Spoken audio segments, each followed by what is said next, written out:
Hoy nos visita Maxi Aguiar, quien es estratega político, también investigador sobre opinión pública y fue disertante en la última conferencia que se llevó a cabo aquí en San Juan, Argentina Cobre.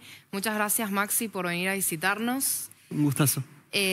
Ahora, cuando estamos hablando un poco de minería, porque fue muy interesante la disertación que llevaste a cabo, ¿qué entendemos sobre comunicación en relación a minería? A ver, todas las actividades tienen un componente comunicacional, ¿no?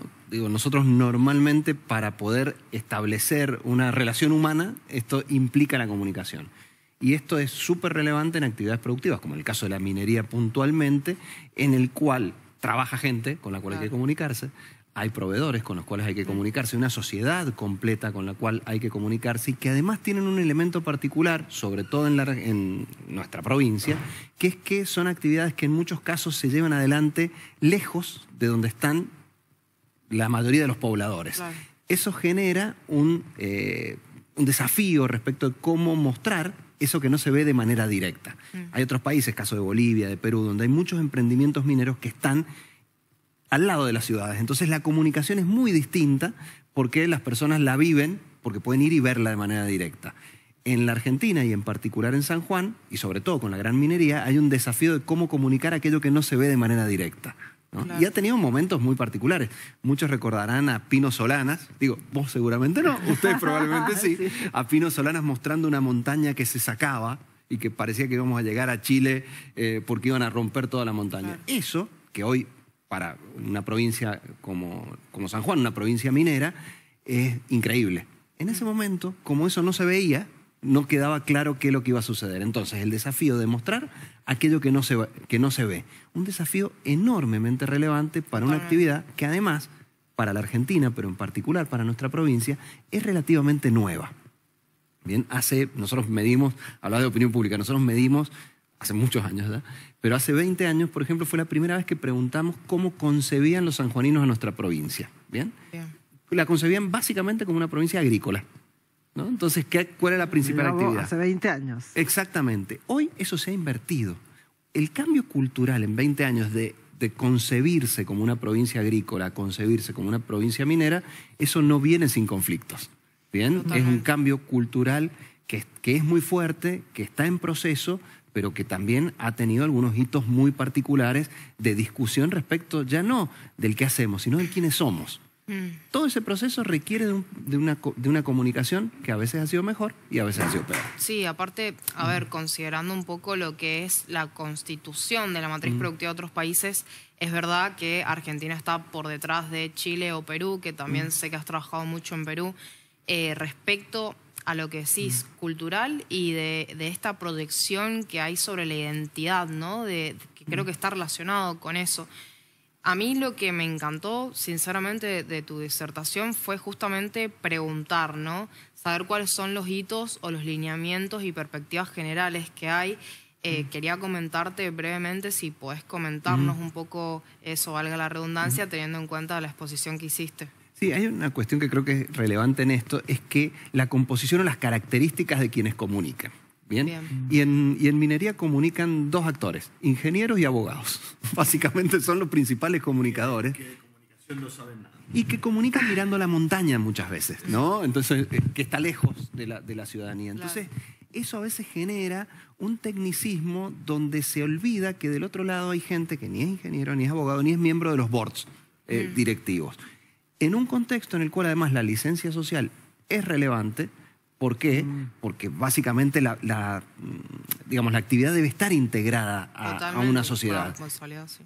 En una sociedad además donde vamos a atravesar, o creo que estamos empezando a atravesar una segunda etapa, hay de gran minería. Nosotros tuvimos una primera etapa de gran minería que nace alrededor de 2003, etcétera, donde comienza Veladero a operar. ¿Se acuerdan que antes de eso, que eso para nosotros la minería era la cal? Era lo que nosotros veíamos de minería era la cal. Viene una primera etapa de gran minería. Pero ¿qué sucedió? Después hubo una larga etapa donde no se generaron grandes proyectos mineros y sí muchas promesas, ¿no? Entonces, hay una mirada respecto a eso, ya llega un nuevo proyecto y lo cierto es que no hubo muchos grandes proyectos. Ahora se podría estar a las vísperas de una nueva ola minera. ¿Estamos preparados como sociedad? ¿Creemos que esa ola verdaderamente va a llegar? Ahí hay todo un desafío de manejo de expectativas, que es un problema no solo para la actividad minera, sino para el propio gobierno, y genera una puja distributiva. Los escuchaba cuando arrancaban que hablaban un poquito de lo que está sucediendo con los proveedores mineros. Y sí, hay puja distributiva. Total. Es esto que puede llegar. Bueno, ¿cuánto va a haber para cada quien? Digamos, ¿quiénes van a ser los que se van a apropiar de esa renta minera? Claro. Trabajadores, empresarios, pequeña burguesía local. Gente de afuera, gente de acá, afuera. Claro. Sí, es verdad Y que... en una provincia terminal, que además no está acostumbrada como otras provincias donde hay mucha circulación. Entonces nosotros decimos, bueno, a veces concebimos al que llega como una especie de invasor. Bien, sí, es Eso verdad. tiene que ver hasta con nuestra posición geográfica. Con respecto a Mendoza también somos, pero Mendoza es de paso a Chile. Nosotros hemos sido siempre provincia terminal. Entonces esta integración con actores que probablemente no sean locales, pero en una actividad Cultural. que difícilmente podamos nosotros por nosotros mismos proveer, es todo un desafío que se ¿Cuáles viene. son las consecuencias, Maxi, de una mala comunicación en minería? La pérdida de la licencia social. Y la primera etapa en San Juan de la minería fue nefasta en eso, ¿no? Yo creo que comunicaron mal. Cometieron errores Sí, bastante graves. complicados, sobre todo en momentos particulares. No hay que olvidar que en estos 20 años pasamos de concebirnos como una provincia agrícola a una provincia minera. Eso es un primer logro. Es que no, además, San Juan nace como una provincia agrícola. Toda la vida fue agrícola. Exactamente. Claro. Entonces ahora pasó por un momento de puja. Ojo, los agricultores no podemos sucumbir ante la minería a nivel productivo, qué sé yo. Y ahora, medio como dijeron, bueno, podemos actuar complementariamente. Sí. Esa parte está casi resuelta, te diré, sobre todo en San Juan como provincia en general. Hay algunos departamentos donde un poquito menos que otros, digamos, donde todavía la cultura agrícola es más fuerte, pero ahora empieza el otro asunto, es cómo la gran minería encajó con los actores, con la pequeña burguesía local, proveedores mineros, etcétera. Entonces, viene una segunda ola. ¿Van a ser los mismos? ¿Van a ser otros? ¿Cuáles van a ser las dinámicas con las cuales se van a repartir esos contratos? Ese es el conflicto social A resolver ahora. a resolver. Que tiene que ver con Digamos, los es una tensión más que un conflicto, una tensión social que tiene que ver mucho con la comunicación y con un elemento central que es la transparencia. Transparencia que probablemente no haya habido en alguna etapa respecto de cuestiones relacionadas, por ejemplo, con contaminación, pero tampoco con contratos. Entonces, hay actores que están poco acostumbrados a esa transparencia, a que se llame una licitación para tomar un servicio. ¿Cuál es el criterio que se utiliza? ¿Únicamente local? ¿Una mezcla entre local y un oferente que tenga la capacidad de prestar el servicio? Bueno, eso es lo que está un poquito en juego en esta etapa y creo que es apasionante en términos, porque ya no estamos hablando solo de comunicación, sino de cómo se transforma nuestra sociedad en una sociedad que puede albergar grandes emprendimientos mineros nuevamente. Claro, y hoy, de hecho, digamos, con esta cuestión de la agricultura, es ahora mismo el tercer sector exportador, o sea que está bastante por debajo de lo que es minería y farmacéutica, como estuvimos comentando. Creo que también un punto interesante que mencionás respecto a la transparencia, recordando ahora que hace un par de días se cumplieron 10 años del derrame que ocurrió en Veladero. ¿Cómo ves que afecta eso, no? Porque pasaron 10 años, vi que hubo un revuelo en redes sociales, también en distintos periódicos. ¿Cómo pensás que eso impacta? Porque, bueno, es sinceramente aún una cuestión sin resolver, por así decirlo, ¿no? Sí, en principio lo que sucedió con eso, si miramos a hoy, digo, han pasado 10 años, bueno, ¿cómo está la ciudadanía hoy respecto a la actividad minera? Son muchos más los sanjuaninos que quieren que haya actividad minera que los que no quieren que haya actividad minera. Eso creo que es una primera cuestión que habla de una sociedad que ha podido asimilar esos elementos. Lo que sí resisten es las cuestiones opacas, ¿bien? Porque lo cierto es que eso sucedió y hoy podemos mirar hacia atrás y ver que las sociedades circundantes siguen existiendo, sigue habiendo agricultura, o sea, eso que aparecía como un temor gigantesco, al materializarse, después terminó no sucediendo tanto como uno podría haber supuesto, en términos de impacto ambiental real.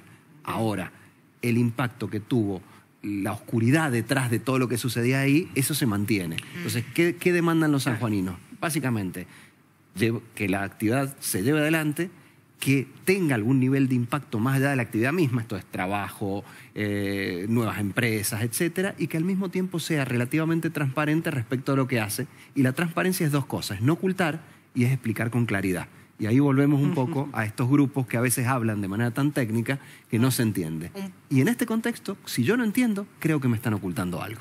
Bien, y un punto importante que a mí me pareció muy interesante que comentaste es que justamente cuando estamos hablando a la audiencia general y de traducir, ¿no?, este cumplimiento normativo a algo que la audiencia puede entender, comentaste la importancia del cerebro emocional. ¿Puede ser en la comunicación? Sí. Hay diferentes capas cerebrales, ¿no? La primera es la del raciocinio, el neocórtex, que es lo que nos hace humanos. Algo muy cortito para no... Hay una segunda parte que es la límbica, que es donde están los sueños, las emociones. Y hay una tercera que compartimos con los reptiles que se llama la reptiliana. ¿Qué es eso que nosotros encontrás con alguien y decís, tiene algo que no sé qué es, que no lo puedo definir? Bueno, ahí se te activó el cerebro reptiliano. ¿Qué pasa con la comunicación minera? Le habla tanto a la razón que olvida que hay elementos que tienen que ver con la cercanía, con las emociones, con aquellos que están en otras capas cerebrales y que cuando uno comunica de manera enormemente técnica se pierde y genera esas diferencias. Entonces, nada, es una cuestión, es un tecnicismo comunicacional. Está lindo, pero, está lindo, está pero bueno. ¿qué es interesante? Claro. Por ahí le habla tanto a la razón y tanto a lo técnico que hay algo que nos mete ruido. Mientras más comunicación, más fácil va a ser el camino. Sin duda, sin duda. Mientras más y mejor comunicación, Claro. más fácil va a ser el camino. Más y Creo que en mejor. ese sentido, el rol de la divulgación, de esto que ustedes hacen, por ejemplo, de contar lo que sucede en la actividad, me parece que es más eficiente a la hora que las personas entiendan y se sientan con cierta tranquilidad respecto de que aquello que se hace no le va a generar inconvenientes a ellos ni a sus hijos.